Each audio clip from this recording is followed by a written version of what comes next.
Hello there, guys. This is Christy Lewis from Dostoevsky in Space, and today I am here for a progressive update for my monthly wrap up for July and my August TBR. So I'll be updating you at least one more time in the month, hopefully more than that. We'll see if I have the time. But today I'm only updating you because I have to bring Villains Are Destined to Die. Actually, I'm just gonna take these off. Back to the library. So I need to update you about this. Yeah, we're going to do this. We're going to start off with the July wrap up and then we'll finish with the August TBR. So let's jump into it. This is not, I actually was thinking this is my first manhwa originally, but it's actually not my first manhwa. I forgot. Yoon recommended one that was really cute. It was about basically... Oh, Play It Cool, guys. That's what it was. It's a really cute manhwa. She said it's like her comfort manhwa. And I really do like that manhwa are like full color. So that's pretty cool. And a lot of them, I think, start off as webtoons and then they get turned into manhwa, at least the international ones. I'm not sure how common that is in Korea. But I checked this one out because actually Crystal read this last year for K-Tropathon. So this is a Korean, it's like manhwa is the Korean equivalent of manga or graphic novels. It's the Korean version. And the illustrations being colored is what sets them apart usually. Just like on webtoons, they are colored. So yeah, I really enjoyed the art of this. The art is really like very colorful and just very beautiful, as you can see. And it makes sense because it's about a video game. You're set in the setting is a romance video game. And this teenager has been playing this romance video game that all of her friends have been playing. And that was really interesting to me to kind of get a peek into what it's like living as a young person now. You know, when I was a teen, it was like, what's everybody listening to? What's everybody reading? We weren't really talking that much about video games, at least not my friends. When I was younger, we had like PS2 and,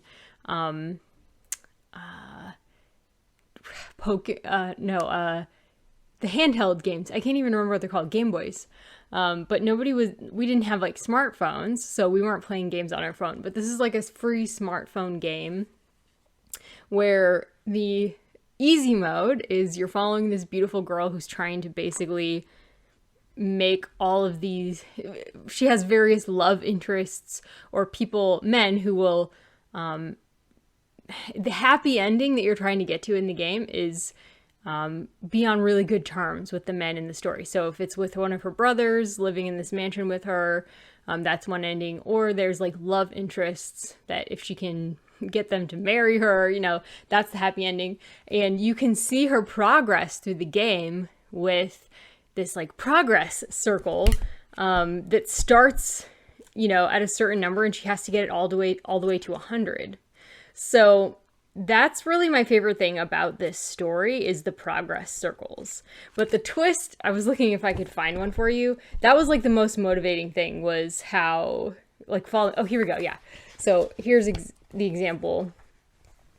This progress circle starts out at minus 10% because actually the twist in this story is this girl is playing the video game on her phone and she falls asleep like somewhere in the morning, like early morning, she falls asleep and then she wakes up as the villain in the game. The villain's name is Penelope and she has to live in the game as Penelope, which is like the hard mode version of the game. So in the hard mode version of the game, everybody hates Penelope and there's just like a million ways that she can die. And particularly the men do not care about her. They don't like take care of her. They don't care if she dies. She's the villain. So it was, oh, hang on. Okay, sorry, I thought I was, but anyways, yeah, it was, like I said, the art style was really good, the circles was really compelling, so I feel like the pacing was pretty good. The beginning was, like, very disorienting to me, but because I knew kind of what the story was going to be about, I was able to figure out what was going on, but really, the writing is why the compulsion to finish the story because of the pacing and the cool concept.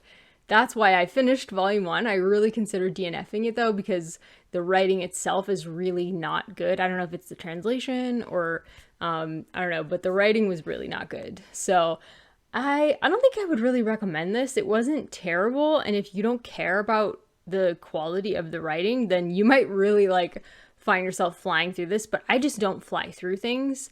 So something that somebody else might read in an hour like this, it takes me long enough to get through that it's not worth it for me to push through books like this normally. So that's why I'm just gonna DNF it, not because it's like a terrible story or anything, just because my pace of reading is so slow and detail oriented that it's better for me to just focus on like the things that are most important to me to read, you know, the things that I'm most drawn to, because I just don't have a lot of like reading space to waste. So but I feel like this could be a great palate cleanser for someone because it is fun. Like I said, Penelope starts in like the negative digits, so it's fun to see her do her best to like win over the male characters who do not give a fig for her. And it's interesting to see what causes their percentages to go up or not.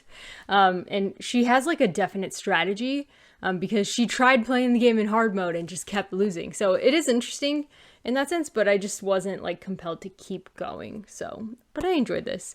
Actually, Crystal is continuing with this. So I think maybe it even gets better, you know, I don't really know, but Crystal is really enjoying this. So if you find your taste aligning with Crystal from Fiber Artsy, you might really enjoy this. It is fun to read it from the villain, like her being in villain mode. That was such an interesting concept that I really enjoyed. But there's another webtoon that Sarah Esther recommended to me where you're also the villain in the story that I'm interested to try that, because I'm not really a big villain person. I'm not ever like, oh yeah, the villain was my favorite character. That's not really me. But I think if it is, maybe, but she's like a pretty likable villain, honestly, because it's not actually the villain. It's like a normal teenage girl who's trying to survive as the villain. So, but anyways, I enjoyed that.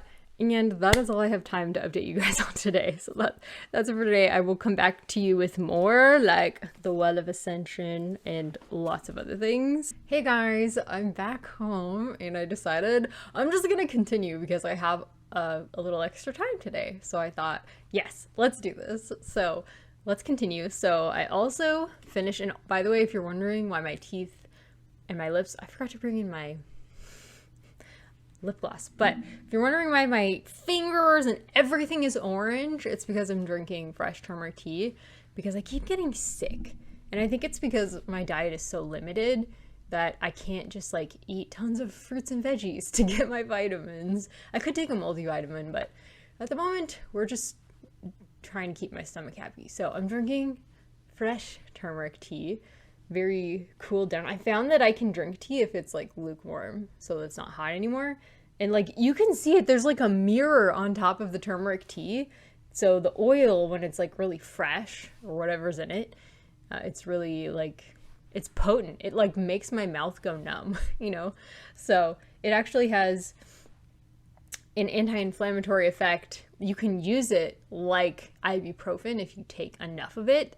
But we're kind of afraid that that would upset my stomach because my stomach does not handle, like, I can't even take Tylenol too often, you know, without my stomach rebelling. So, but a little bit of turmeric tea seems like it's okay with my stomach and it has a lot of good stuff in it.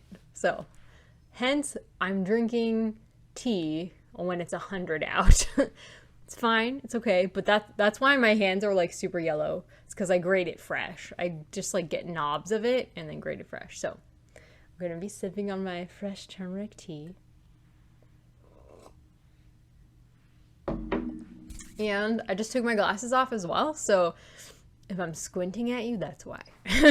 Okay, so The Well of Ascension by Brandon Sanderson. Now, if you missed this, I finished this it was this month because we had the live show on like July 6th or something. So I finished it like, it might have even been right before the live show. So this was really good, but because I've been listening to so much Tale of Genji, it was a rush to finish it at the end, and I think it's going to be the same way with the Hero of Ages. But I'm trying to read the Hero of Ages with my eyes, because I never have all the way through. This one I had read before with my eyes, as you can tell. I think the ending I haven't, because there's not that many at the end. The last time I read these was for Michael Nipp's Discord. I'm sorry if you can hear that car alarm. Hopefully it won't be going on for long. There's a party on our street, so everybody's like parked in our yard and stuff. Anyways, yeah, this was so good. Okay, so this is book 2 in the original Mistborn trilogy. There's a second Mistborn series that we're also going to be reading. This is for our read-along, Mist-along, with Tiffany, from Beautiful Minutia running it. She's running the live shows. Huge thank you to Tiffany for doing all the live shows. And this was her idea as well. So yeah, I'm so glad we're rereading these. They're really like dark at times, but I kind of like it. It's kind of like, I don't know. I wish these had been around when I was a teenager. Maybe they were, I don't know, but I think I would have liked them when I was a teenager. But anyways, this one is a totally different plot than the first book. The first book is a heist book, and we're getting introduced to all the characters in the first book. The second book, we know most of the characters by now. There are a few new ones. We get to know, for the most part, we're getting to know characters better in this book. So I definitely like this one better than the first one. It definitely improves. The series improves as it goes. And I'm enjoying the third book, like maybe even more as I'm reading it with my eyes. So we'll see. Maybe this was always been my favorite because it's so, like, the politicking is so interesting. The conversations it has about democracy versus tyranny and, you know, the formation of a society, the parallels to the Russian Revolution. So interesting. So the first book is like the revolution, and the second book is like after a revolution. What does a society look like? It's a mess. Spoiler alert, it's a total mess.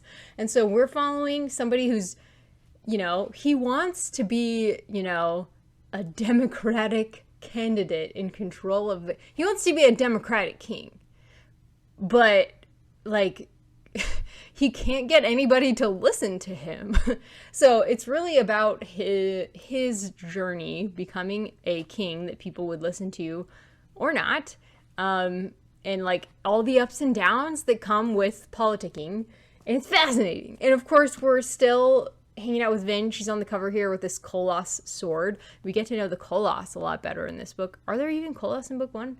I don't remember. But the monsters make like such a strong appearance in the second book, which I think is another reason why I love it way more than the first book. Like, we hear about the monsters a little bit in the first book, but the monsters in the Mistborn series are my favorite thing. And we're still not even, like, we're barely into the third magic system that's happening in this series. And the third book is, there's a lot about the third magic system called, so this book has a lot of, the first book is getting to know Allomancy mostly. This book, you're kind of exploring all of the different magic systems in this book to some degree, but you don't really know what they are necessarily. Like, you know what feruchemy is, and you know what the monsters sort of magic is like a little bit, but it's getting slowly revealed in this second book. And in the third book, you get a lot more information specifically about the third magic system. What's it called? I can't remember, but the third one is super, super interesting. So super dark, but super good. So definitely the ending of the first book is where it solidified it as like, okay, this is a good book. And then the second book just takes off running from where the first book left off. And if you are interested in revolutions, you will probably enjoy this. I kind of wish Jenny had gotten to this book because I bet she would have been interested by the revolution, but maybe not. I know there are people who do not ship the main relationship happening in this book. There's actually other relationships too, but Brandon Sanderson is not known for like his stunning romance work. But honestly, I'm not reading him for the romance, but I found myself surprisingly invested in the romances this third time around. So I'm really enjoying that. But yeah, the politicking, fascinating. This is just an interesting...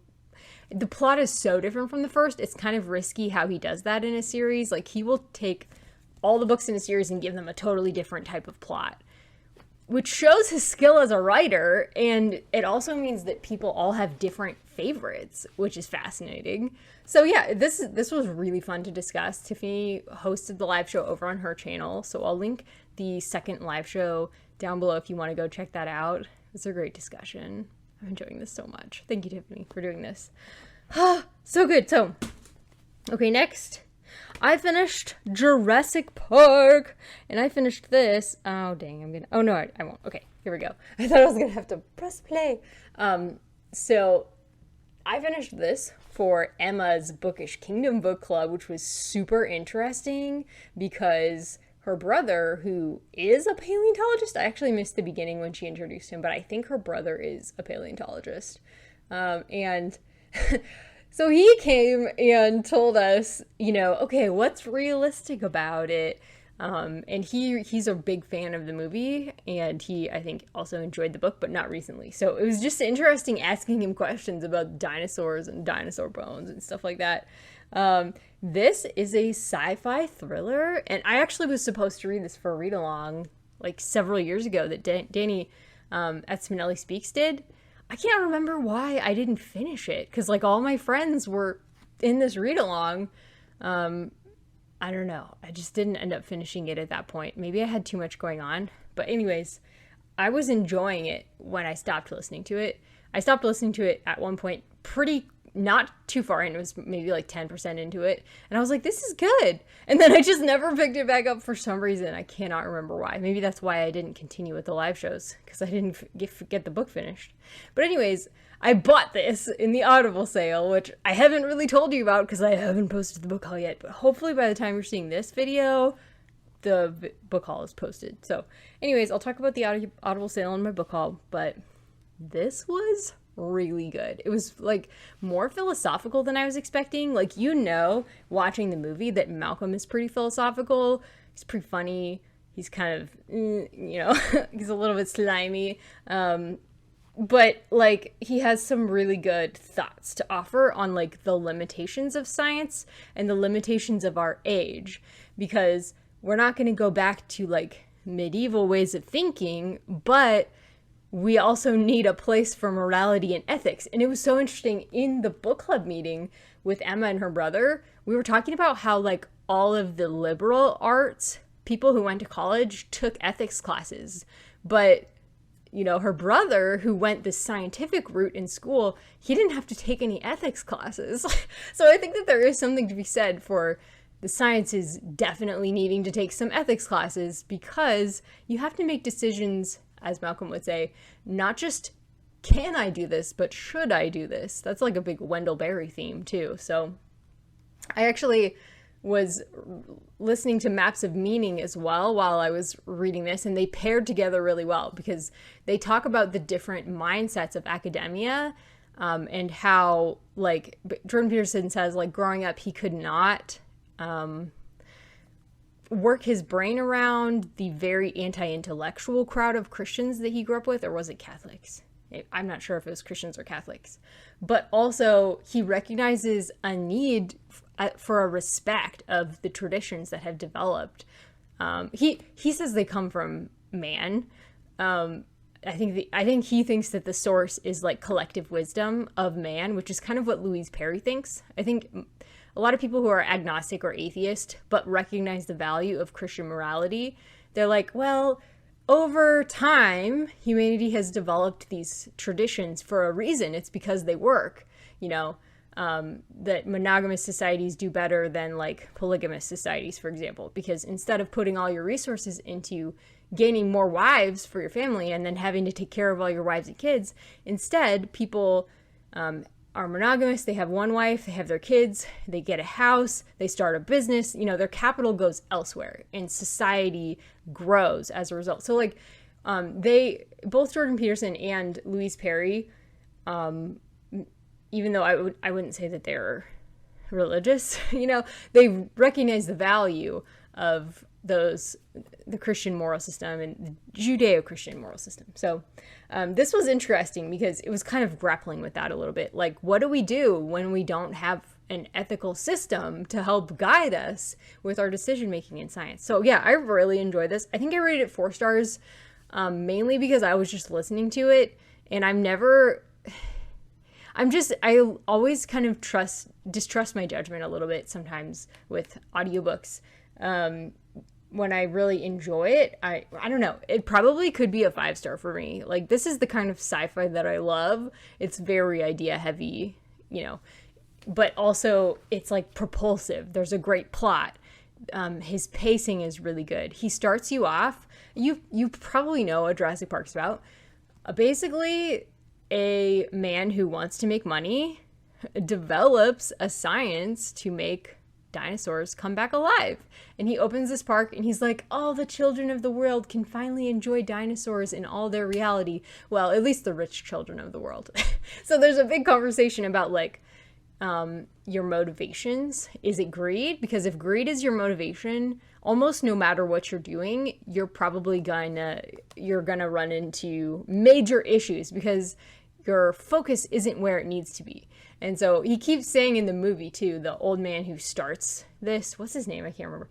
The man who starts the park and creates it and puts all the money into it, he keeps saying no expense was spared, which is true. It was like a beautiful park, but he wasn't focusing on the right areas and he didn't do it right. And so it broke down. And that's kind of like the idea of the book. So basically you are there with a bunch of characters when the park breaks down and the dinosaurs get set loose. And suddenly we are seeing something that has never been seen before in history of mankind, or in the history of our Earth, dinosaurs versus men. So yeah, really bloody, but not so gory that you're kind of like, I cannot even read this. Like, it tells you the dinosaur ripped out his entrails and started eating them, and then it stops there. It doesn't like go into any more detail than that. So it was like gory, but not to the point where I personally, my anxiety would not let me continue. So I appreciated that. He knew where to stop. Okay, Jurassic Park, great one. Okay, next we're going to talk about Comeback. Now this was my first read for K-Tropathon, and I feel like I talk about this in like every video, every July. This is a K-pop romance following a boy group member. Do I even really need to describe it? He's part of a group that's really struggling, and then one of his fans encourages him one night to keep going with his music because she is also a musician and she inspires him and shows him like, the passion about music that just he remembers when he had that passion. And so he ends up keeping going. He ends up deciding to stay with the group and keep working. And then lo and behold, they take off and now they're really popular. It's like over a year later. And they meet again. And so it's their story. And I really love the conversations this book is having. I think both of the authors have lived in Korea, so they understand K-pop, It's still like international in some ways because it's really pushing the idea that idols should be allowed to date, and Koreans are like not okay with that idea. They basically think that if idols start dating, they will neglect their fans, they'll get into scandals, they'll start like misbehaving publicly, and then they will not be able to be held up as like these godlike figures, like these perfect angels of human beings, whereas like in America, we kind of know that celebrity does not mean you're actually a good person. Like you might have my hand is getting sore. I'm just going to set it down. We are happy for celebrities when they find love here. And so it seems really strange to international people to like hear Koreans talk about it. But I recently watched a video where a Korean was explaining why. It was like, it makes sense, the fans put a lot of energy and effort into supporting the idols. And so when the idols start dating, it's like, are we not enough? You know, and oftentimes idols they end their careers and then get married and have kids, and, you know, they don't go on being idols forever, but sometimes they're idols until they're 30, until the end of their slave contracts, you know? So, anyways, really good book. I really enjoyed it. The ending is like a little bit, I think, abrupt. Like at one point I was like, boy, the ending is really being drawn out. And then the actual ending was a little bit abrupt. So, but I really just think it's so good that I don't even care. I really enjoy the journey of these characters, especially the main character, Emery, who is in the boy group. He grows a lot through this. He has like anger issues and stuff like that. So, and he really leans on his members to help himself grow. Whereas the girl, she's dealing with like this really heavy grief about the death of her brother. So there are some heavy topics here, but I think it's explored in a way that's still like, you can still enjoy it as a romance. So yeah, I don't read a ton of romance, but I really did enjoy this one. And it was Jenny's favorite K-pop romance. And we do think that it's about Mark from NCT. So that's really fun, because I'm a big Mark fan. I love Mark. Mark is so great. So anyways, by Lynn Ashwood and Rachel Rose. Did I say that? Also, there is maybe a second book coming, because I don't remember this being the case before, but it says book one. No, it says book of one of one. It says book 1 of 1 in the Neon series. Somewhere I saw it just said book 1. And so I was like, is there gonna be more? But now it says book 1 of 1 on Amazon. So now I'm not sure. But anyways, it would be great. It does say, yeah, the Neon series book 1. So that suggests maybe there's gonna be a book 2. That would be fun. Maybe following other members or other groups. We'll see. I don't know. Anyways, yeah, it's really pushing for the idea that idols should be allowed to date, because it's kind of a waste if they can't. What if they find their like soulmate, and then the soulmate is like, this isn't gonna work, I'm just gonna leave, you know, the relationship? Like, that would be really sad. So okay, moving on. There is actually an idol in EXO who is married, and that was so scandalous. Like, he's married and I think he has a kid. And I think it's Chen. And it's like, why is that scandalous? He's gotta be over 30. Like, why is it so scandalous that he's married? Like, you didn't really think you were gonna marry him, did you? Like, I don't know. But I think Korean fans do think of their idols as like boyfriends. That's like how they view it, you know? So it's just really different than how we view our idols. Like, here we do have celebrity crushes, so I don't know. And I do know people who wanted to marry their favorite idol, and that's fine, you know. But I think in America it's like pretty well recognized. It's basically a fantasy. It's just like a fun fantasy thing. It's not actually like, I'm gonna meet this person and we're gonna fall in love at a fan sign. I don't even know how that would happen, and then yeah, we're gonna be in a relationship. But I don't know, maybe that's happened, but it certainly wouldn't be publicized if that happened. We know that idols date, but they keep it very under wraps. Like, it was like a big deal when Blackpink Jennie and BTS V, Jennie's iCloud photos were hacked, and somebody was just leaking her photos of them together. And that was like a huge deal. Like, I was like, oh, I'm glad. I hope they are happy together, you know, but not everybody felt that way, you know. But I think international fans were like, that's so cute. Wow. Two like they are like huge. That is like huge news, you know. That's like really crazy. So idols do date, but fans seem to be okay with it as long as they're careful and they don't plaster it all over the headlines and get caught in dating scandals and stuff like that. They just want them to be like well behaved and respectful, I think, is the idea. But anyways, okay, moving on. Akira Volume 1. I actually DNF'd this. This is a really popular manga from the 80s, and it's like a cyberpunk manga, a dystopian future, and it starts off really strong from page 1 with in Japan, you know, on this year, I forget what the date is that this happens, but there's a giant explosion. The next day, World War III starts, and then the actual manga starts like 30 years later in like 2028 or something like that.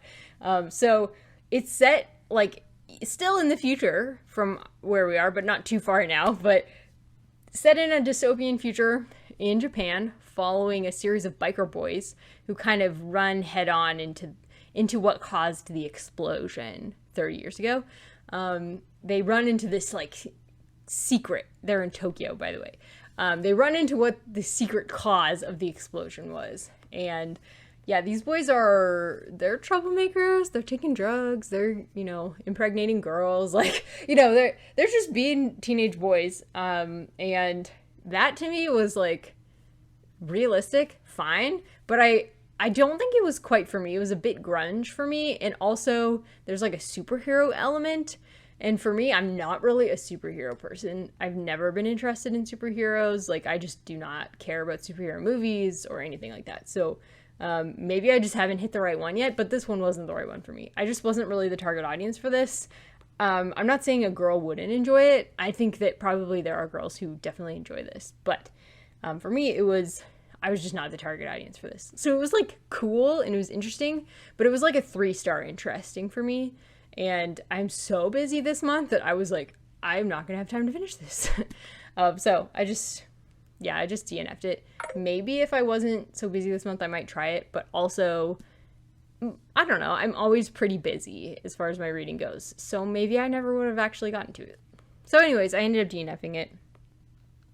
And I finished Revelation, the book of the Bible, Revelation, which was so good. I mean, it's really about the end of the world, what to expect, and what you need to do to prepare, I would say. I mean, like, in a sense, there is no preparation. There's somebody, like, walking up to our front door. So I might need to, like, stop. Oh, I think they're just getting, some lavender. We left some lavender out in the front yard. And yeah, they just took a box of our lavender. Okay. We told them they could, but I don't know who that is. Anyways, so, sorry, that was really strange. I was like, why is this shirtless guy walking up to our house? Is he gonna knock on the door? Anyways, Revelation, very Jesus-centric. Jesus is there the whole book, so in a sense, you are getting to know Jesus a little better. You're getting to know a different side of Jesus. You're getting to see like a whole new set of plagues that are being let loose on mankind, the sinful kind that is rebelling against God. And it's terrifying, but it's really interesting. So yeah, Revelation, definitely recommend it if you want to be scared straight. Okay, next. I DNF'd The Late Show by Michael Connelly. Kevin and I were listening to this on audiobook. This is a thriller series. No, I keep calling it a thriller series, but it's actually more of a police procedural sort of mystery series. And we like the main character of this quite a lot, Renee Ballard.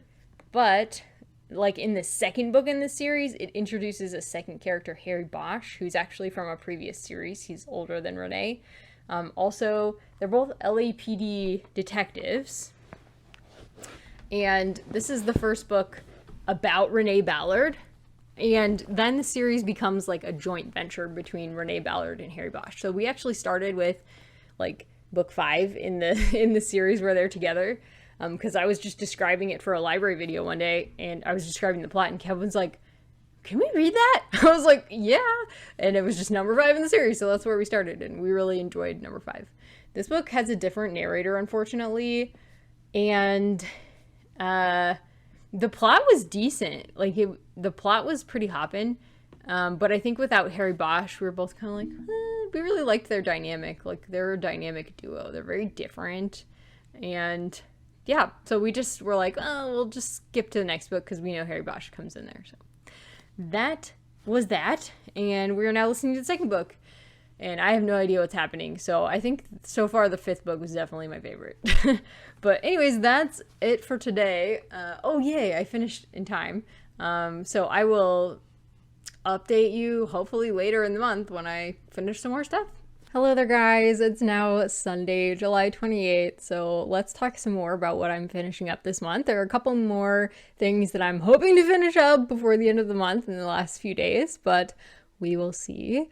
I have plans for the next couple days. We'll just say that for now. We will get into the TBR later. So the next thing that I finished was Welcome to Hyunam-dong Bookshop. Hyunam-dong Bookshop. I've been mispronouncing this the whole time, but like, if you look at the Korean spelling, I was just getting the vowel wrong. This is why romanization is hard. Oh, I don't have it up anymore. I was going to play it for you on my Korean translator app, but I've already looked up other stuff with it. So anyways, Hyunam-dong Bookshop. Hyunam-dong Bookshop by Hwang Bo-reum. This is our K-Tropathon group pick. And this was a great pick, especially for our bookish theme this year. We were going for a bookish theme, and it was super cozy, and I really enjoyed it. It was very thoughtful, and basically we're following a woman who had like a career type job, and she was very devoted to it, and then something happens that you find out about later in the book that makes her leave the workforce. And she's just really burnt out, and she decides to open her dream bookshop, the bookshop of her dreams. She's like, I don't even know if I want to keep doing this forever, but just for now, this is what I want to do, because she loved to read when she was a kid. And so basically she just dives headfirst into books and sort of heals throughout the process of running this bookshop. And she uses her savings from her really intense job that she worked for so many years to fund this bookshop, basically. Because otherwise it would not be solvent, you know? So yeah, really, I really enjoyed this. It was, even though there was great character development, it really felt like a book of essays, which the author in the author's note acknowledged that she is an essayist. So I felt like very validated in that opinion, that this book feels like a book of essays. And let's see, what else did I say about it? Oh yeah, there were some great quotes in it. Tiffany quotes it in her wrap up for K-Tropathon, her blog. So one of the quotes that I really liked was, as with everything in life, reading is about the right timing. And isn't that so true? Like, a book that you might rate 3 stars or might even DNF, you might love in a couple years, you know, when the time is more ripe for it. And, you know, it'd be great if we were all super objective and could just review books objectively all the time and see them for their merits, even when we're emotionally going through something, but that's just not realistic. So I'm just gonna adjust my pillow, so hopefully this doesn't disrupt things too much. But yeah, I felt like the author really understands and loves books, and that comes through really well. Just like, it almost feels like you're reading a librarian, you know, a book by a librarian. So that was really fun, and it's honestly totally my vibe. The essays, the thoughtfulness, totally my vibe. But like with every essay collection, of course, you know, you're not going to agree with everything that the essayist writes. There's going to be 1 or 2 essays that you're kind of like, I don't know about that. And one of the really important essays in here is kind of, she talks about divorce, and Tiffany talks about that in her video. So I will let Tiffany talk about that. That was probably the most serious difference of opinion that I had. I still have Jenny on my phone. Miss you, Jenny. But honestly, there was other things, like the fact that she, as a bookshop owner, the main character refuses to stock bestsellers on her shelves, which is like, okay, that's a choice. That's fine. She wants to highlight other authors. You know, if somebody asks for a best-selling book, she'll say, here's another one instead that, you know, needs attention and it's worth reading. It's so good, and it's just not a bestseller. And basically there's this theory throughout the book that, you know, things that are popular become mega popular just because they were popular in the first place, not because they're actually good quality movies or books or whatever. That's fine. You know, I like the idea of promoting, you know, under-promoted authors who need attention because they're doing great stuff and they're just not getting attention. So I like that idea quite a lot. And obviously it's her business. She can do what she wants, and she travels around the country and gets inspired by other bookshops. I mean, she's got like great ideas for bookshops. My problem is she says the equivalent, I don't have the quote, but the equivalent of reading a bestseller is basically like not even reading. And that to me was like so snobbish. Like, if you love bestsellers, there's nothing wrong with that. I just don't, I mean, sometimes I love a bestseller here and there, you know? So, and what really got me was she recommends, Holden Caulfield, Catcher in the Rye. She recommends Catcher in the Rye to one of her bookstore people, and she obviously stocks it because she tells him to buy it and read it when he asks for a book recommendation. And she's like, yeah, I really enjoyed this. Catcher in the Rye was an instant bestseller. So if you're like so against bestsellers, you're being hypocritical, okay? That was a bestseller. Another thing, I really wanted there to be more Korean literature and authors mentioned. It's like all foreign authors. There's one Korean author really mentioned very prominently in the book, and I could not find anything mentioned about him like in reality. I don't think he's an actual real author. I think she made him up.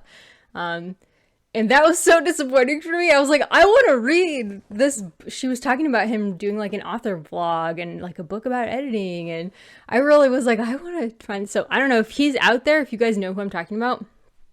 What was his name again? Hyun Sung-woo? If he is real, please help me find him. But to me, it didn't seem like he was real. I was Googling it, and all I was finding in Korean and Romanized, and all I was finding was like this author's blog, Hwang Bo-reum's blog. So yeah, that was kind of disappointing. I was really hoping to get some Korean recommendations, but like there's quite a few Korean booktubers as well who like prioritize like Western literature, and so maybe that's just a thing. But I want to know about more Korean authors. So that book unfortunately, this book did not deliver on Korean books, but honestly, I think like I really enjoyed it, even though I had some problems with like where I agree with her and don't agree with her. I really enjoyed it. It was so cozy. It was like she was creating this place for people to just come and rest and go at their own pace. And I feel like that's what this book was. And it was very nice. I really, really did enjoy it. I thought it was perfect for K-Tripathon. So, okay, next, why don't we do hand-drawn tools and the doctrine of labor-saving. This is a book of essay. This is from a book of essays called The World Ending Fire, the Essential Wendell Berry that I own. I'm sure it was in a different collection first, and in fact, I believe Faith actually owns the collection with that in it originally, because we have different collections, but there's 3 essays in this collection that's also in Faith's collection. And so this was the first essay that we read, and in fact, if I can read tonight, I would really love to read the next essay with her, but I've been having a really hard time reading some nights. So, which is why I have a lot of things that I'm in the middle of, because I just keep having to switch over to audiobook and color instead, which is totally fine. But I do, every time that happens, that's a night that I was hoping I'd be able to read with my eyes. So, regardless, really, I did not think that I was going to love these essays because they're about farming. I'm not a farmer. I live in a rural area, but I'm not a farmer. So am I going to enjoy this nonfiction about farming? I don't know. But actually, I've enjoyed, all of the nonfiction that I've read by Wendell Berry, which isn't much, but everything I've read by him, I've really enjoyed. So this essay was Hand-Drawn Tools and the Doctrine of Labor-saving. So basically the idea behind this is that what is the word that he used? Efficiency comes with a high price sometimes when it comes to technology. He argues basically that, just because, the tractor made things more efficient, that doesn't mean that farm work improved as a result of the tractor. In fact, he thinks like things were better when farming was run by horsepower, and before everybody left the trade of farming and went to the cities and started working in the cities instead. And now, of course, we have farming by like big corporations in America, and he is like very against that. And there's some I always wonder about this, that maybe we would be happier and healthier if we were still prioritizing good quality food over like convenient and fast food. Because I really have a hard time eating in America. Unfortunately, it's extremely hard for me to find food I can eat in America. And I was recently told by my GI, can you move to Europe? Because a lot of my patients with the same stuff that you have going on, they can eat everything in Europe and they just can't eat American food. But even then, I've tried importing, like I've tried like imported pastas from Italy and stuff, and I still have problems. So, you know, I don't know if moving to Europe would solve all of my problems. However, I do wonder if in the, you know, pursuit of efficiency and simplicity and convenience, that the quality of our food has suffered quite a lot. And I think a lot of people are kind of wondering that and feeling that. So, and also, I feel like a lot of people would, I mean, I'm not saying everything is great when you're a farmer. That would not solve all of our problems. But I know that people do enjoy being outside more. Like they feel and are healthier generally when they're outside and when they're using their bodies for their work. Obviously backbreaking labor is something else, you know, and I think a lot of farming back in the day was backbreaking labor. But with the current technology of farming, I feel like it wouldn't have to be backbreaking labor where you just have no choice but to work. And sorry, I'm uncomfortable, so I'm trying to move around here without destroying the sound quality. But I do wonder, like, would we be a happier and healthier society if we prioritized farming again? You know, if we went back to our roots a little bit. So that is something that I've just wondered about. And I thought he made a pretty good argument. It's a very short space. It's like a very short essay. So I'm sure that there's all kinds of holes that you could poke in it. But the concept I kind of like. I think it's actually kind of true. And there was one quote that at the end I really wanted to share. And that is, he's quoting the ex-Secretary of Agriculture, Earl Butz, saying, Butz, in his Butz's Law of Economics, the law of economics is adapt or die. And Wendell Berry is kind of like, you know, or we could use technology only to our benefit, and efficiency might not be the only benefit we want to look at. Maybe we should look at some other benefits, you know, and if a technology is no longer benefiting us in any way except that it's more efficient, but it's not actually producing better quality results, maybe we should not be using that technology. We should be asking not just can we, but should we?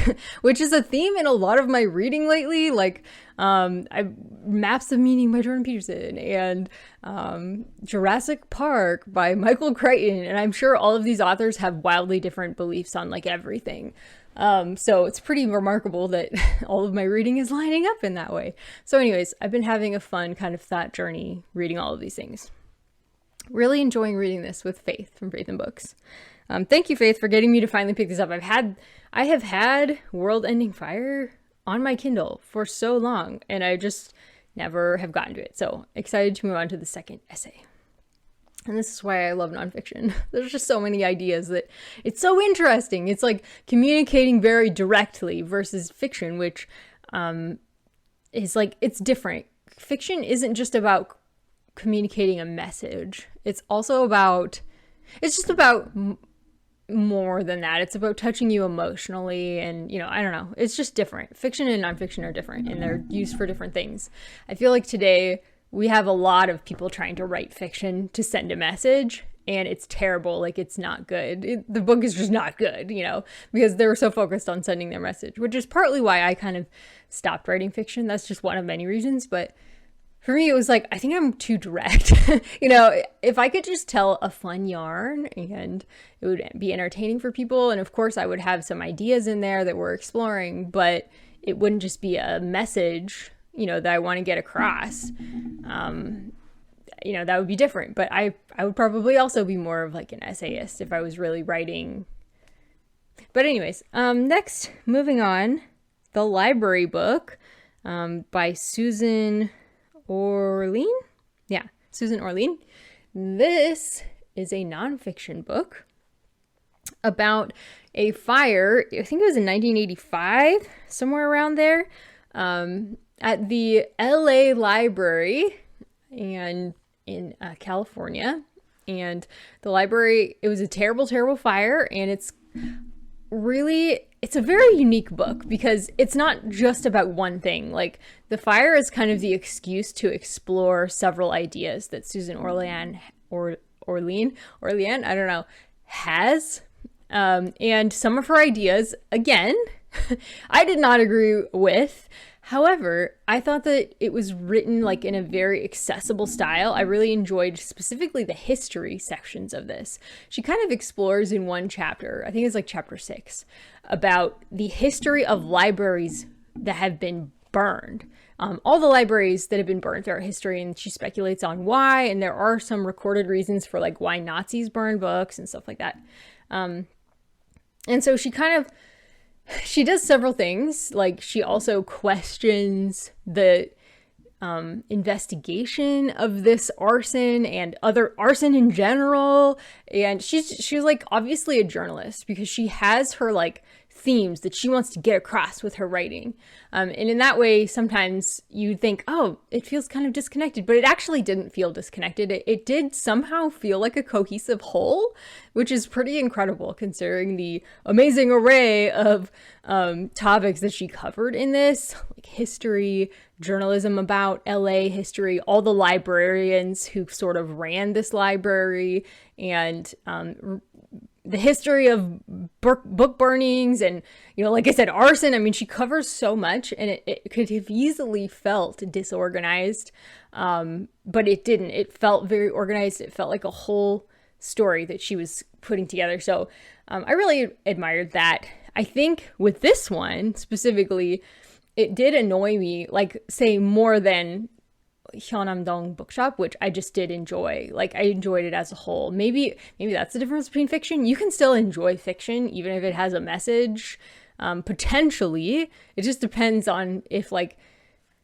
this is the whole point of the book and there's not enough story for you to get attached to, because I got really attached to the Hyunam-dong Bookshop, and the writing style was just really beautiful. There were so many quotable moments, and her appreciation for books was it was just lovely. Whereas this one, even though it was an enjoyable experience, I would say overall, her messages definitely sometimes kind of overtook things, because it literally was nonfiction. It's sending a message, you know. She's telling a story, but it's secondary to the message, it seems like to me. Like, and her message seemed like conservatives ruin everything. Like, she blamed conservatives for so many things, like, you know, the homelessness crisis and underfunding of libraries, and there was something else too. I probably have it written down here, but yeah, my Enneagram 9 radar picks up political hostility very strongly, and that's something that I try to.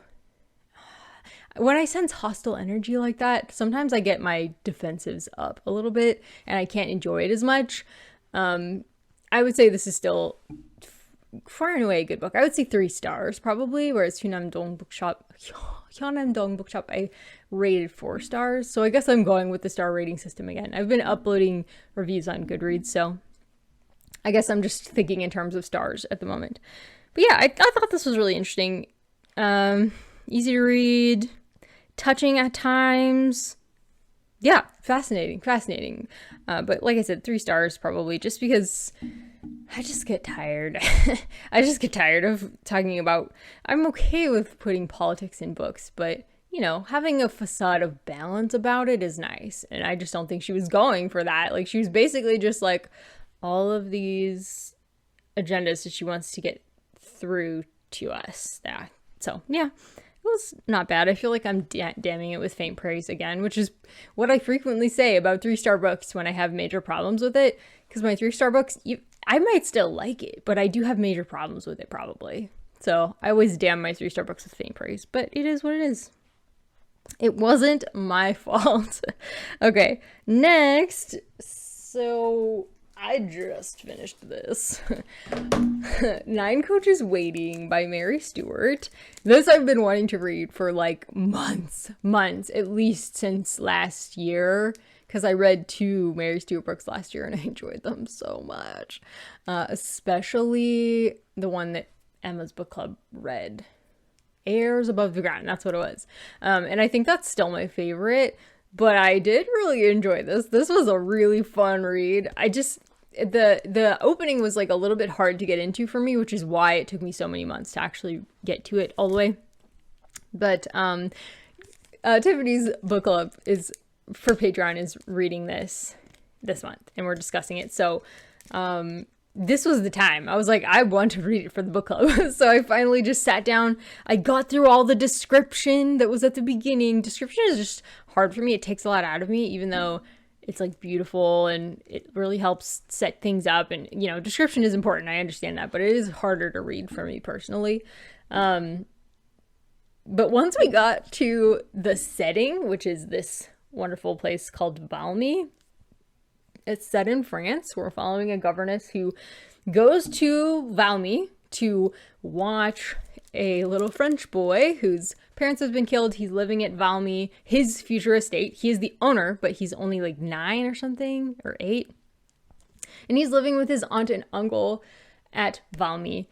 And as soon as you meet one of the people in charge at Valmy currently, your kind of hackles rise and you know, okay, there's some secrets happening here, and there's like really strong Jane Eyre vibes, like deliberately drawn. There's strong Cinderella vibes deliberately drawn. And I think I was so shocked about a romantic element that happens in here. Like, I was here for it, but it shocked me again and again the way it carried out. So I think that to me wasn't as good as like Airs Above Ground. I really enjoyed Airs Above Ground's romantic kind of arc better. But the ending of this was really sweet. I really think that the ending and then like the middle of this book were my favorite things. It's very gripping. The end, like as a whole, maybe a little bit anticlimactic to me. Maybe it's because I've read other things by her that I liked more.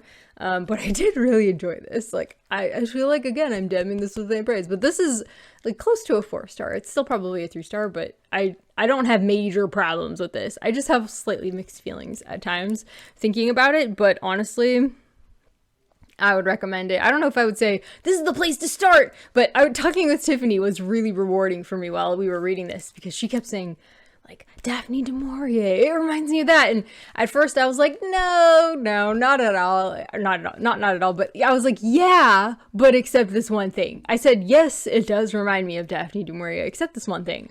And then that totally changed. And then I was like, it is like Daphne du Maurier, like, but it's a little bit gentler, honestly, I think, but still, because I was able to finish it. It wasn't ever like anxiety, but it was like exciting. So yeah, I found that Daphne du Maurier is a little bit too hard-edged for me. Like, it's just too intense for me, which sounds probably silly, but it's a little too intense. The Mary Stewart, not too intense. Perfect amount of intense for me. Really enjoy her. So yeah, I would definitely recommend this one. Everyone that I've read from her has been set somewhere else. One of them is set in Austria. This one's set in France. Another one was set in Greece. Like rural Greece. So I really enjoy her settings. I enjoy her plucky heroines who are smart. Like, it's a very, like, there are several times where you're like, oh boy, the man's gonna come in and sweep all the problems away from the woman. No, the woman takes care of her business in this book. You know, that's really fun. That was really fun to read. I feel like her heroines are really resourceful and fun. So I think that's a big draw for me to Mary Stewart. Okay, so that's all that I have finished. So my plans for the rest of the month, hopefully, will be, I'm hoping, I need to finish, first of all, Crane Among Wolves by June Her. So I'll be probably wrapping this up next month for a buddy read with Joanna. And I did start this, but I've been so focused on trying to read other things that I was like, okay, now it's time. It's time to get to this, or it's going to go back to the library before I finish it. Really, I wanted to finish. Oh, I did like a Dewey's 24-hour readathon this weekend, and that's how I finished 9 Coaches Waiting. So that's going to be the next thing I'm focusing on. And then also the next essay or 2, maybe both, of the Wendell Berry essays. Also, I almost said banned book club, but no, it's not. It's No Rules Tonight by Ryan Estrada and Kim Hyun-suk, which is a manhwa graphic novel. This one they're calling fiction because even though all of the events do happen to the characters, same characters as Banned Book Club, which was a memoir, same characters mostly, and all of the events are true. However, they don't all happen at the time that this book is set. So this book is set on Christmas Eve because there's no rules on Christmas Eve at this time. The curfew has just ended in South Korea for like the first time in quite a lot of years, like maybe 2 decades. Like the previous generation doesn't remember a time when there wasn't a curfew. And so it's like the college age generation suddenly has all this freedom that their parents never had. So yeah, I'm really enjoying that so far. So hopefully I'll finish that as well by the end of, I really wanted to wrap it up for K-Trapathon, but the blue light is hard. Reading on my iPad is hard, especially a graphic novel, because I can't have my iPad read it to me. I have to like keep flipping the pages, and I'm trying to like, usually I'm reading while I'm doing something like stretching and stuff like that. So it's just been hard, but I really want to get to that. I probably just shouldn't accept ARCs, honestly, but I was so excited about this one. So I'm definitely going to finish it, but it's just taking me longer than I anticipated. Okay, moving on to the rest of the TBR. I am obviously going to keep working on the Tale of Genji. I'm like 78% through the part 2 audiobook. So I'm like probably 86% through this now. So getting to the end. Our next live show is the last live show, and poor Naomi and me, we were on our last live show, we were like 10 minutes in, we were like, not much else to say. It's more of the same. Actually, though, I have enjoyed the last section more because one terrible character that I really hate is no longer a problem. However, the situation for women in Heian, Japan, Heian? I don't know how you say it, but it's still the same. The situation for women has not changed. The men have not changed. They have not learned anything. It's like slightly less offensive, I would say.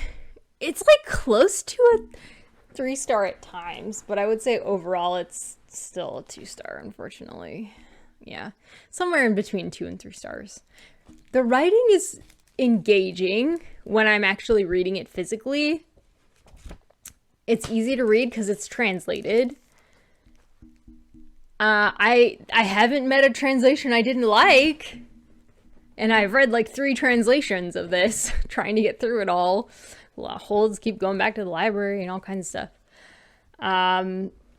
There are certain characters that I've gotten slightly attached to. So that's why I say it's not like the worst book I've ever read, but it's like definitely probably the worst thing I've read this year, unfortunately. That's probably enough. I probably don't need to say anymore. It's just not my cup of tea. But Naomi mentioned in our live show, she would probably enjoy it more on a reread, but she would never put herself through that. And I think that's kind of how I feel about it too. I probably would enjoy it more on a reread because I would already kind of know what's coming with all of the sexual assault and all of the stuff happening. And I would just kind of know that it's not going to be a fun story and I'm not going to care about the characters, but like soaking in the period could actually be more interesting on a second read. That is definitely the best thing about this, is like learning about like the religious beliefs are really fascinating because like there's spirits, you know, inhabiting people, haunting people. It was great. One of the male characters that we were all like, hate you. All of the, like, this woman sends her spirit of jealousy from the afterlife to haunt him. And we were all like, why isn't the story written, like, from her perspective, like, from the spirit's perspective? Like, that would be something we'd read about if all the spirits of all the women that he assaulted and bothered with his attentions, if they started haunting him, like, that would be a great story. Like, a retelling of this, a modern retelling, that would be interesting. There was some interesting stuff in here, but I'd rather read a history about it than actually read this 1,300. If it was like 300 pages, I probably would be rating this at least 3 stars. But because it's 1,300 pages, I just feel like read the abridged version. I'm talking way too much because this I'm going to be wrapping up next month, but this is what we were talking about in our last live show. So I'm just telling you, if you haven't seen the live show yet, how we are feeling about the Tale of Genji. And now I will stop. Okay. Next. Okay, I just have like a huge pile over here. So August TBR, I'm planning to read A Tale for the Time Being by Ruth Ozeki. Yay, with Stephanie. She commented on my book haul and said she wants to read it. She owns it. So we're going to read it together next month, and I'm super excited. This will be my first Ruth Ozeki. I have been loving me some Japanese lit. Despite the Tale of Genji, I've been really enjoying Japanese literature. Everything that I read has sent me on a thought journey, which is like the biggest thing that I love about literature, and that's the biggest thing I ask, is send me somewhere with that I can think through, that I can analyze, that I can have fun learning about. That's really what I love getting out of what I'm reading. Hopefully this does the same. Next, I already described that in my book haul, so if you're interested, go check out my most recent book haul, and I talked about it there more. Okay, next, I would love to get to The Pushcart War by Jean Merrill, which Faith sent me, and it just looks, look at this cover, like the hat of flowers, like, I also described this in my book haul. If you're wondering, you can learn more about it there. Yeah, go watch that book haul if you haven't. Okay, and as soon as I finish the Tale of Genji, what I get to listen to next, I'm super excited about. Alana Estelle has been very patiently waiting for me to finish The Temple of Fortuna by Elodie Harper, which I tried to read earlier this year, but without the audiobook, I could not do it. This is the third book in the series. I primarily listened to the other two books. I did read like half of them. You know, I read them with my eyes partially, but this one I think I just need to listen to, so I did buy the audiobook. I also talked about this in the book haul. I can't wait to get to this. Finally, I'm finally getting there. Yeah. So despite what I said about like nonfiction and really wanting to, how much I love nonfiction and how much I want to be reading nonfiction, that went out the window this summer because the Tale of Genji plus all of the Brandon Sanderson read-alongs and K-Tropathon, I've just not had as much time for nonfiction, but I'm excited to get back to it. Although I did read a book of nonfiction this month. But anyways, I have more fiction, though, on my TBR. I really want to reread Howl's Moving Castle because Tiffany just read this for the first time and then watched I think it was the English version of Howl's Moving Castle with the English cast, which is it's great. It's so great. So she did a wonderful video comparing the book and the movie. Please go watch that. But whenever my friends read this, I'm just like, I want to read it too. I want to reread it. I reread this when Michael read it for the first time, and now that Tiffany has reread it, I really wanted to buddy read it, but there was just so much going on this month. I was not able to. So if I can, I would love to reread this. I also have a review of this. It's kind of rare. I don't do that many reviews, so check out my review. Next, I would really love to read Black Girl from Pyongyang, In Search of My Identity by Monica Macias, a girl who was sent to boarding school in North Korea. This is something that is currently happening still with, there's an article I just read recently about Russian school children going to summer camp in North Korea. Why would you do that, you guys? Don't do that. Please don't do that. That's not safe. I mean, it might be safer for Russians. Definitely not safe for many people. But anyways, very interested to finally read this. This cover is just so engaging. And Black Girl from Pyongyang, I'm just so curious. I'm so curious her experiences. I just have to read them. So I was planning, next month is still going to be a K-Tropathon month, honestly, because I have so many books that I'm still planning to read. I should also be announcing Red September next month if I can get my act together. We're trying to choose our direction, and it's tricky. It's difficult. I also need to read The Alloy of Law by Brandon Sanderson, which, funnily enough, I haven't finished Hero of Ages yet, so I also need to get to work on that because next weekend is our Hero of Ages live show. So this is the first book in Mistborn Era 2. So we'll be moving on to Era 2 this month, and we'll have the discussion of it, I'm guessing, like in the first week of next month. So not next month, the month after. So September. So we'll discuss this in September, but we're reading it in August. Yeah, really excited. I think I have read some of this physically because I remember seeing there's like this newspaper element in between some of the chapters. Yeah, and it's not in the audiobooks really. It doesn't really make sense in the audiobooks, but if you see it like physically, it's like, oh. Funny story too. I saw this book before I had read any Brandon Sanderson, and this is why I picked up Brandon Sanderson, because I saw this cover and I was like, this looks fun. So I really love the Era 2 covers a lot. They're kind of like grunge. They remind me of like Max Gladstone. I wonder if it's like the same artist of his I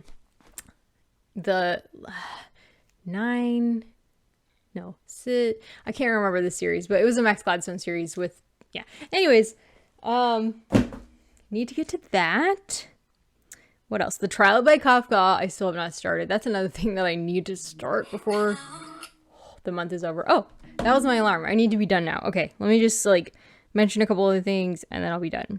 The Girl Who Kept the Castle! Duh! I need to actually announce this too, but I don't know if I'll have time. But Tiffany from Beautiful Minutia and I are going to be doing a mini read-along of The Girl Who Kept the Castle in September. So we hope you'll join us for the live show.